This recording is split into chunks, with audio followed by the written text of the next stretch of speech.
On today's World Insight, the most powerful missile yet in the nuclear arsenal of the DPRK, a game changer, the implications on the Korean Peninsula.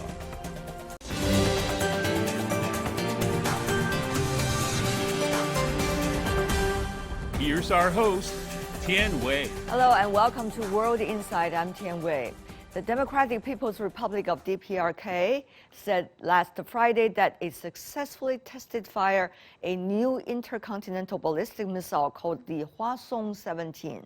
The last time it tested such a powerful rocket was in 2017. The missile appears to have traveled higher and farther than any previous ones. Japan says the missile landed in its exclusive economic zone. China has called for restraint, with the U.S. seeking tougher UN Security Council sanctions against Pyongyang. Before we loop in our panelists from different parts of the world, let's take a look at this.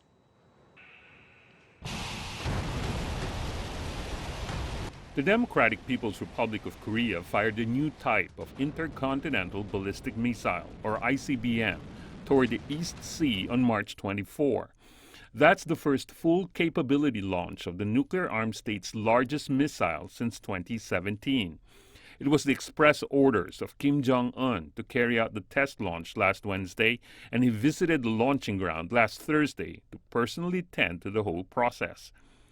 Hours after the DPRK's ballistic missile launch, the Republic of Korea's Joint Chiefs of Staff confirmed that South Korea test-fired some of its key missiles as a clear response to Pyongyang's missile launch. South Korean President Moon Jae-in condemned the test, saying it broke a moratorium on such launches. United Nations Chief Antonio Guterres last Thursday strongly condemned the launch and urged Pyongyang to desist from taking any further counterproductive actions, his spokesperson said. China, for its part, has called on all parties to focus on the stability of the region and to work on a political settlement of Korean Peninsula security. Amid global turbulence, no thanks to the Russia-Ukraine conflict, how will the DPRK ballistic missile test affect Northeast Asian security? What signal does it send?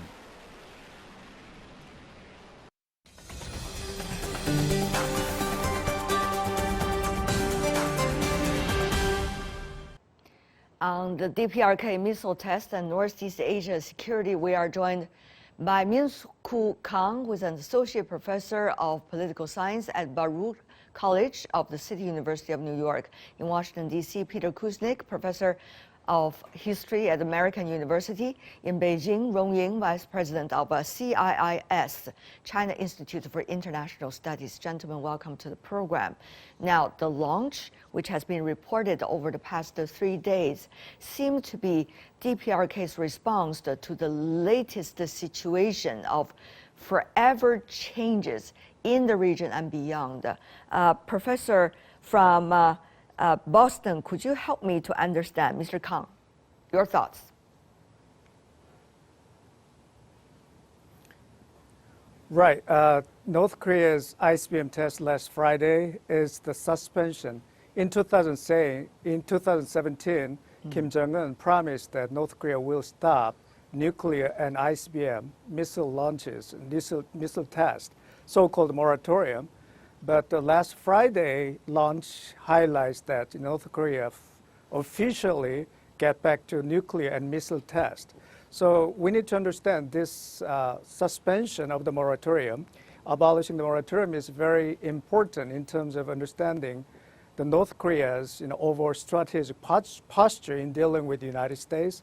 And we need to think about the bigger picture of the implications of Northeast Asia security dimensions. And then when we try to understand this kind of suspension of the moratorium means that, last January, North Korea at the 8th Congress made it clear for the coming 5 years it's going to upgrade its missile and then other hypersonic missiles and other, even including nuclear submarine, reconnaissance satellites. So made it quite clear, try to build up nuclear and missile deterrence against the United States. So I think it's a beginning of a new arms race in the Northeast Asia. Right. Mr. Rong, of course, according to the DPRK side, that is likely to continue, according to the North Korean leader, talking about what would make his country secure only with strong attack capabilities and also upgraded weapon system can it secure itself. Mr. Rong, of course, things are much more complicated than just think from DPRK's perspective, because things are evolving here in this region and at the world. Indeed, I think this is a kind of a accumulation of a series sort of actions and reactions, or actions of no actions in the past few years, particularly since the new administration, the Biden administration, taken over. I remember, I think, as the previous speaker said, that North Korea, DPRK, sort of self-claimed that they would suspend its nuclear and ICBM launch activities in the wake of the serious symmetries between DPRK and the United States. But of course, that symmetry diplomacy did not work out as it expected. I mean, but in the wake of the sort of failure of the Hanoi summit, and then, of course, the Biden administration took over, and they had the kind of review, came up with an approach, so-called approach, or collaborated and the practical approach. And also, I think, to be fair, said they would like to continue talks with DPRK without conditions. But it didn't come up with concrete, specific steps, and rather talking about sanctions and others. So it's very sad. I think it is a concern. We are now standing a very, again, a critical moment that actions and reactions will come. Tensions will rising, escalations, situation on the peninsula will become, again, hotspot issues. So this is very, I think, much saddened development. It's something very much concerned. Professor Kuznick, many describe this as a setback, that we are walking back, almost a decade in a way, in terms of how things were compared to now. Now, Professor Kuznick, the U.S. has been, quote unquote, fighting on so many different fronts these days, pretty much overstretched. Russia, Ukraine issue, and also trying to compete against China, if not rivalry. Meanwhile, the U.S. has been looking at how it's gonna, stretch out its role in the world. How do you look at, the DPRK or the Korean Peninsula nuclear issue in the overall big map of the U.S. Strategic choices these days? The Biden administration came to power focusing on China. It said China was going to be a priority. The pivot, when Biden was vice president, Hillary Clinton announced the pivot to Asia. But it was never really fully enacted. We were still bogged down in Afghanistan, Iraq to some degree. And they came here with a new agenda, and they never really implemented it. You see, you've got Sullivan as National Security Advisor, Blinken as Secretary of State, Kurt Campbell in charge of this region. These are all pretty hawkish people when it comes to China policy. But they got totally distracted. They didn't expect this confrontation with Ukraine, the war that's developed there. And so they've been distracted. That gave Kim Jong-un a perfect opportunity. This is the time to actually do this, at a time when the Western media is not focused on Korea, and it's not even focused on China. It had been all focused on China and Taiwan for months before the Ukraine situation developed, but now that's in the background again. So this is in part result of that timing, but it's also laid out in Kim Jong-un's 5-year military strategy, modernization, not only modernizing his nuclear and conventional forces, but increasing them. He sees this as his deterrent, as his way to stay in power. Mr. Kang, now, what is going on in the world seems to confirmed to some leaders of different countries that hard power is the only way out, particularly for, smaller countries. And it seems that the DPRK, with this in mind, has in a way emboldened its pace and action. So how do you see, the realities of arms race, as you said in the very first answer, and what is the reality now?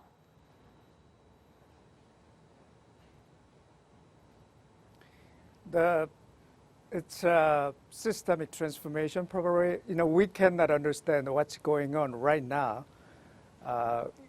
To understand what's happening right now in the world, what's the significance in terms of the change or direction of international order, we need to think about the current moment from a longer-term, future-oriented perspective. For instance, 5 years later or 10 years later perspective. So long-term perspective will be really helpful. So looking back on the current current events going on in Ukraine and other parts of the world, in North Korea, in Northeast Asia in general. So for instance, 5 years later, what would be the international relations? What would be the relations between United States and China? What would be the relations between China and Russia? And what would be the relations between North Korea and the United States, and North Korea and South Korea and Japan, like that? So from a future-oriented perspective, if you look at the current moment, I don't know whether the current moment will be defined as a kind of critical moment or not, but it's quite, it quite seems to be reasonable that we need to prepare for more disruptive and then instability in international order. So all those people and players and then actors and policymakers, we need to make a collective effort to stabilize the rising instability and the disruptions of international order. Now, Mr. Rong, I understand that in a recent conversation between the Chinese president and the South Korean president-elect, that there is a lot of talking points, exactly as Mr. Kang earlier indicated.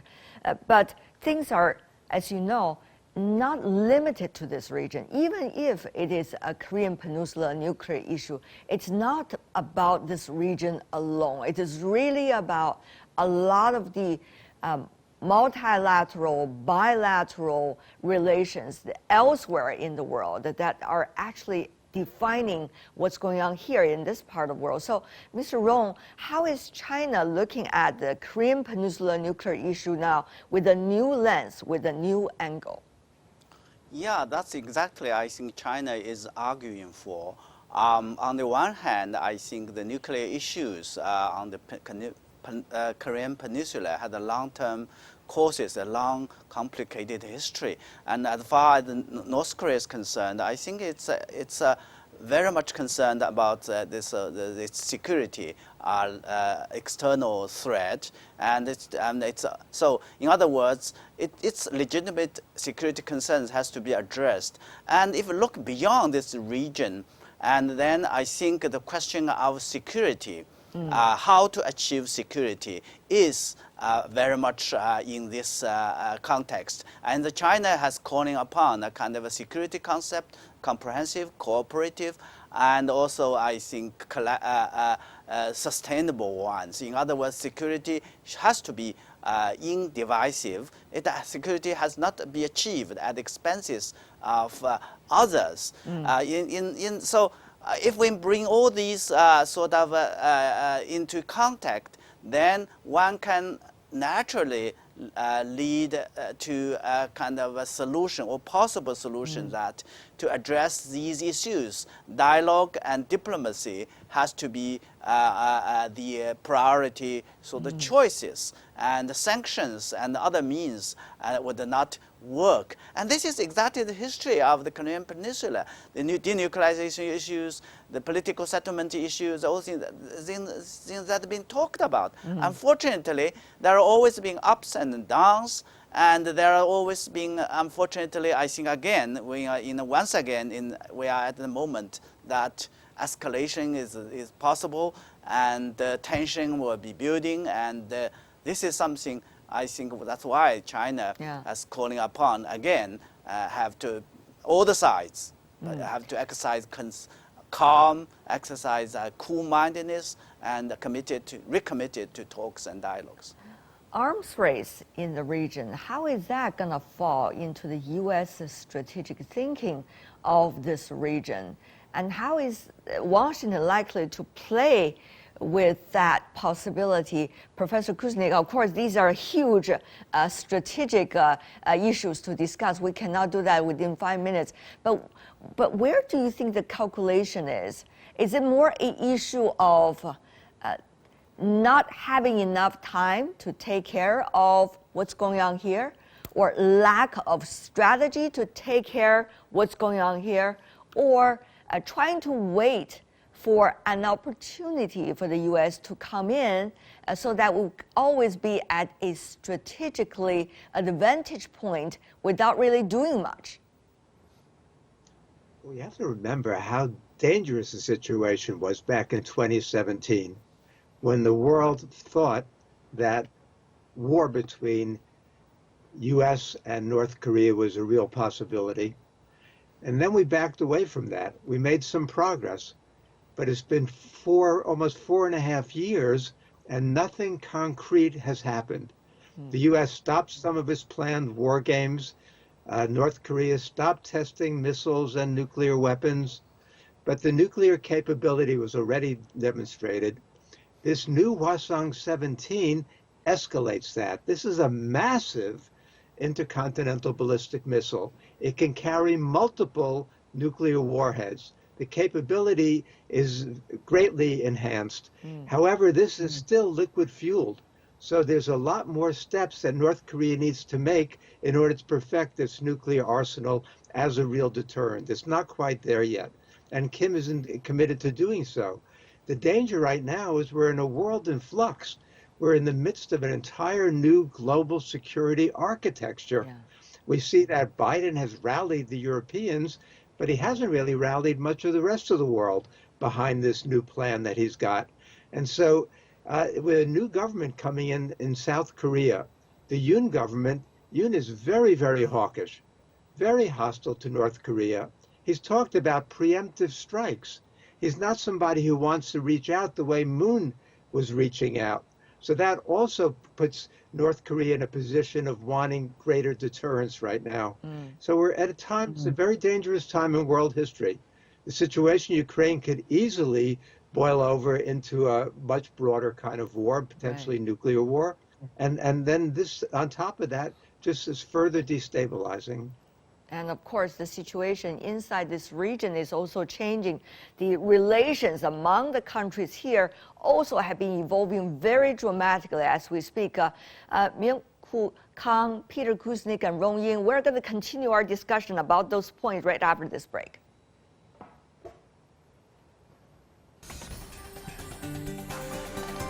The world is changing fast, taking all our lives with it. But we can change it too, by seeking answers to problems through discussions and debates. On World Insight, I ask direct questions to real people in the know, seek genuine answers, but respect diverse perspectives. Our live global debates tackle the most critical issues head-on. World Insight with Tian Wei go beyond the headlines.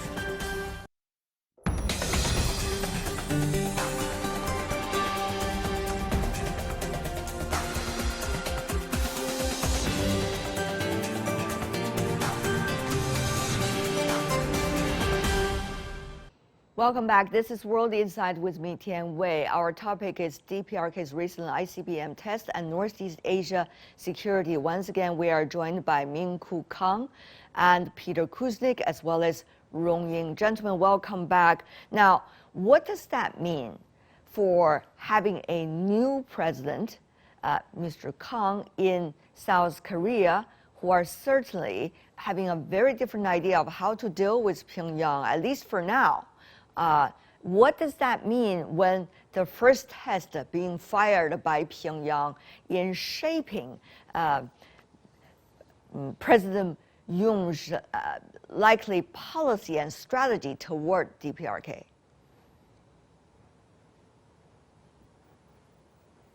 Yeah, as the previous panelist, Professor Kuznick pointed out, newly elected President Yoon, he has repeatedly emphasized a hawkish, confrontational posture in dealing with North Korea.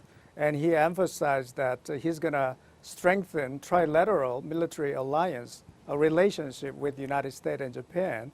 So he seems to think that triple alliance in the end, cooperation with the United States and Japan and South Korea against North Korea, even participating in missile defense of the United States and additional deployment of THAAD in South Korea. So he seems to think about dealing with North Korean threat in terms of military tools.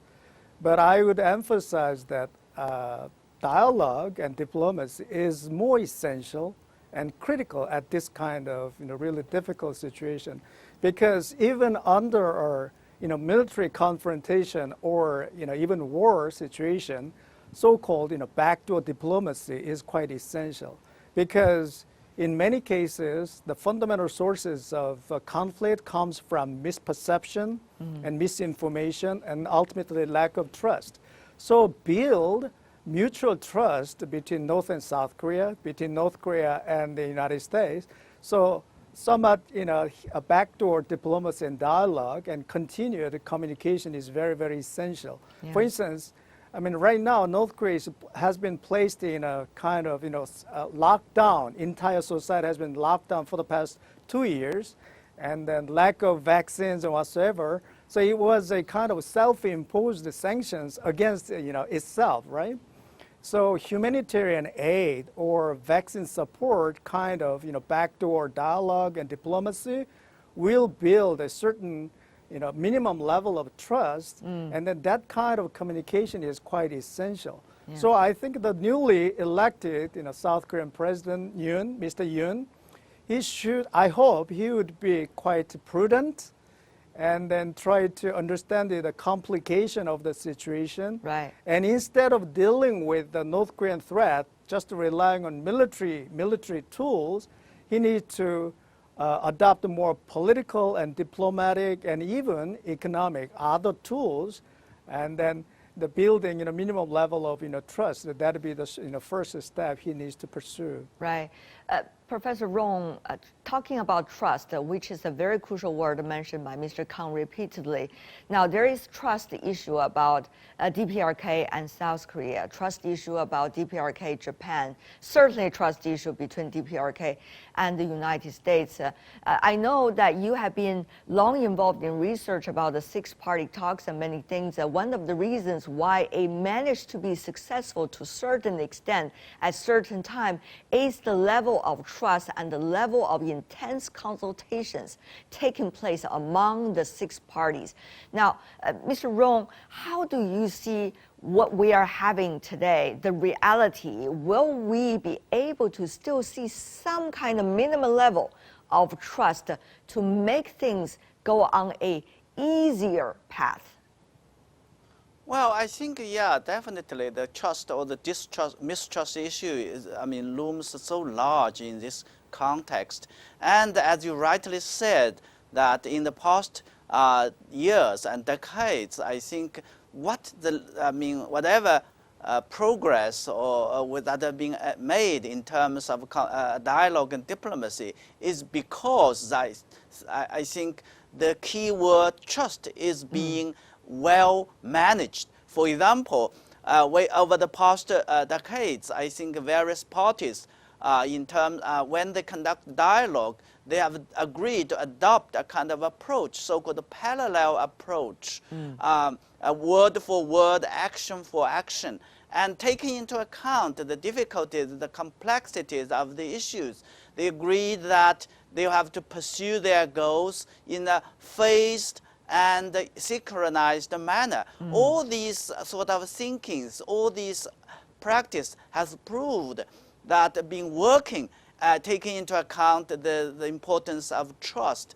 The question is that over the past years, since the Biden administration took over, as we agreed, that it is just a talk and not a walk. No concrete sort of actions has been, specific action has been taken. Talking about the humanitarian issues, talking about the COVID-19, the impact on North Korea. I think there are some ideas, attempts to look along this, at these issues by conducting dialogues or talks, but unfortunately they've never been materialized. That's why I think given the severity and the gravity of the situation and the danger that we may have, possibly it's really the time we have to think about that along this line. Professor Kuznick, since we talk about six-party talks, it's certainly not implicating that we are likely to have one now because the world is so different. But just think about it, the way that people managed at that time, you know, the deputy level of ministers, you know, doing shuttling diplomacy or just being in one small area, talking to one another, closing one door, opening another door, just talking to different parties. It's almost impossible at this moment. Think about China and U.S. Diplomats talking on a daily basis. Think about South Korean diplomats talking to Chinese diplomats without cautious, you know, a glimpse from the U.S. diplomat. It's almost impossible. So how do you see, you know, the thing, which path the thing is likely to develop? Particularly, also there's lack of trust about the non-proliferation treaty, which is very crucial document to let parties to hold on to internationally. So Professor Kuznick, 1.5 minutes, if you can, to help us understand about that issue. It's sad, isn't it, that we're not talking at a time that's so crucial. Biden should be on the phone with Xi Jinping to talk about Ukraine. He should be on the phone with Putin to talk about Ukraine instead of saying that we need regime change in Russia or that is a war criminal. The United States has said it wants additional sanctions on North Korea in the United Nations. But we're not going to get additional sanctions. China's not going to support additional sanctions now. Russia's not going to support additional sanctions. We're too divided. We're too at each other's throats right now to actually sit down and have positive negotiations. It's worked in the past. The 1994 agreement worked for several years, even though when the Republicans came to power in the U.S., they wanted to destroy it immediately, even in 1994. But it still worked for several years. We've made progress in other ways. Even in recent years, we didn't take advantage of this lull. But North Korea had stopped its testing. And the United States had cut back on some of its war games. And so we had a possibility we could have eased sanctions. Wouldn't that have been the right thing to do at a time when North Korea is suffering from COVID and dealing with the economic problems? It would be a perfect opportunity for the U.S. to show some understanding and reach out with some largesse. But it didn't happen. And Biden has been very distracted, and the administration has not reached out to North Korea. And so we're back now at square one again with this testing, and 5 years now. I think maybe after 5 years, when North Korea feels that it's achieved its goals, maybe then it's from a position of strength, it's going to be willing to negotiate. But I'm not very optimistic in the short run. I can tell optimism is not the key word right now, to say the least. But for now, I want to thank you for your insights. Certainly that help us at least to think more. Myung-Koo Kang, Peter Kuznick, Rong Ying, thank you so much. That's all the time we have for today. If you'd like to know more, search World Insight or check our YouTube channel. Follow us on Twitter and Facebook. I'm Tian Wei on behalf of the team. Thanks for being with us. Bye for now.